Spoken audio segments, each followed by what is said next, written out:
this came to us courtesy of Jeff W. He said we had to talk about this. So we all know that Jeff loves Apple. So this is breaking news just right before we started recording. Apple is opening up its App Store to game streaming services like xCloud and NVIDIA GeForce Now, the one that Rob still pays for, but he didn't know it. They'll Whoops. all be able to have a single app to stream games to iPhones and iPads. So what do you think about this, Rob? It's interesting. Right before Jeff W. showed me this article, I saw a tweet on the Fortnite Twitter. Not that I follow Fortnite. I ain't no casual. No offense to all the casuals out there. I saw Fortnite tweeted, remember Fortnite on iOS? How about we bring that back later this year? Fortnite will return in Europe on iOS through the Epic Games Store. Shout out DMA, an important new law in the EU that stands for Europe, Jeff, making this possible. And then they finished the tweet with this. Apple, the world is watching. And then it's a gif of the banana going like this. The banana person, Jeff. Oh, I thought he was doing the floss. Well, no, wait, hold on. No, he's definitely doing this. Pointing at his eyes and pointing at Apple. Now, it's interesting for Fortnite in particular, but the article goes on to say that streaming game stores, just like Trent said, you know, the NVIDIA GeForce Now, Xbox Cloud Gaming, that's pretty decent, you guys. I mean, I don't see why there shouldn't be any reason for me to get my Xbox Cloud Gaming should I want to do that anywhere I want. I mean, I can do it on my PC. I've got it on my MetaQuest. It's not super practical to play it on my MetaQuest, but I got it.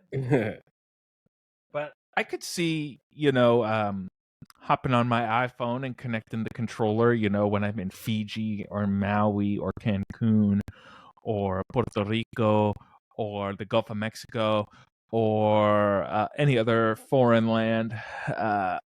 So this is great news, I think. Yeah. Honestly, the part that's mostly interesting to me, I mean, obviously I think this is good for games, right? Like I should be able to put those apps on my Apple TV and then stream, right? If Apple is smart, right? Put those apps on the Apple TV, let me connect the controller to it and then play it like a regular. Can you connect the controller to it now, Vector? Do you know? I think you probably can, I would imagine. I believe so. So number one, I think it's good for that. But number two, I think it was just more interesting to me that this came about because of the ability to sideload apps now. Apple has to concede to that in Europe, like Rob was saying. So it kind of opens the floodgates. I mean, that's they're going to unlock it for European devices, but you know, with all technology, I mean, like the cat is out of the bag now. I would be surprised if that doesn't eventually lead to change, you know, here stateside as well. Just because people are going to figure out a way around this. People are going to be able to, you know, if it's convenient, like we will find a way, basically. And I just, I'm surprised it took this to get to this point. I know Apple's, you know, stingy and hard-headed, but yeah, I mean, I think it's interesting, you know, things like Fortnite and all that stuff can come back, because I didn't even think about that, but you know, PUBG and Warzone were pretty big, you know, on the iPhone, and Fortnite hasn't even been able to really tap into that market. So it'll be interesting to see that.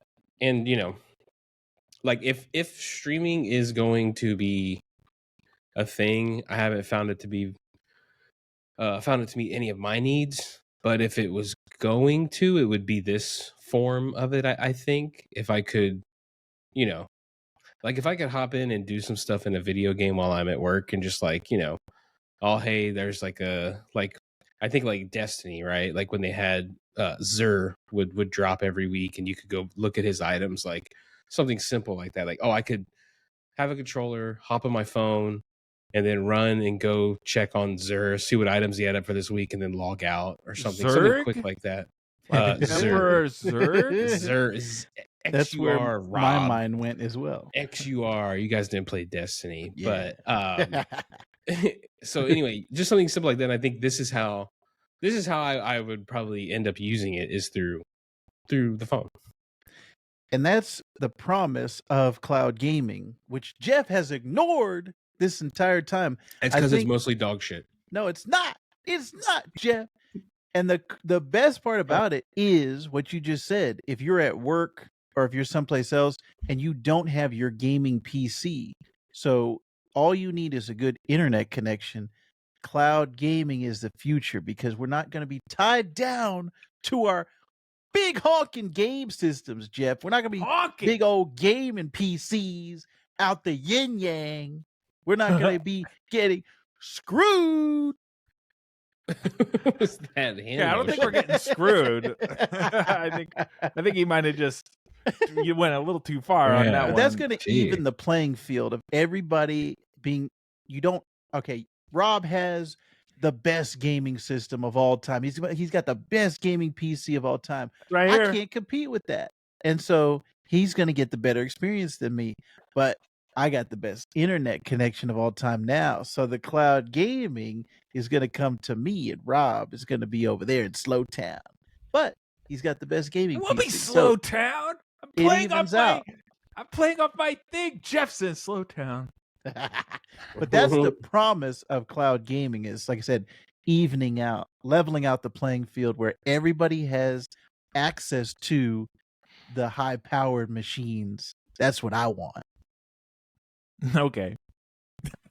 You don't want that? Oh yeah, I forgot, because you got the best gaming PC of all time, so you don't have to worry. I kid. I could see it on occasion. You know, I've used streaming in the past. It's not something that I think is going to be life-changing for my particular needs, but I like that it can be there. Should I need it? It's the next evolution. But what's the next? So that's actually the next step is a great way to put it. So remember last week where we're talking about Ubisoft and they're saying you don't need to own your games anymore. It's just all my subscription service. Is it all going to go subscription-based streaming? Is that what you wish? Cloud gaming. Subscription-based? Or you're still buying the games for $50, $60, $70 a pop and then streaming and then paying for the streaming on top of it? What? I don't want that. I just want one price. Give me the cloud service. Give me the cloud, everything, all at my disposal, at my fingertips. I don't have to worry about booting up a PC. I don't got to wait 10 years for my PC to boot up. Do you use the Xbox Cloud Gaming? Have you used it? That was the first one I ever used. I don't have it set up right now, but I don't know if you remember this a couple years ago when I went to go visit my parents in Texas and there was no gaming PC over there. The only way I was able to play games on my MacBook was cloud streaming through the use of Rob's NVIDIA. That's right. GeForce Now service. I do remember that. The xCloud, I was able to play Game Pass games just on my browser, my MacBook. And so those were a great experience I had. Does xCloud have a price? Like, is that a free service? I've never used it. That's why I'm asking. I don't know if it's still in beta or I think you just have to be a Game Pass member, right? I'm looking it up right now. Let's see. Because if you just go to xbox.com and whatever Cloud game Gaming beta, yeah, and it just says sign in. Okay. I don't know if they ever took it out of beta, but you have to sign into your Xbox account, and then I think you have to be a Game Pass subscriber, and then you get access to all the. I'm just seeing the same things I saw when I put it on my MetaQuest, but I haven't actually tried to play any games on my MetaQuest. Interesting. Tells me to get Game Pass Ultimate, so I need to pay for Game Pass Ultimate. Play games from the cloud. Is what it says. All right, interesting. Luckily, I have Game Pass Ultimate, boys. Not that I need to stream games. But anyway. That was just I was just bragging.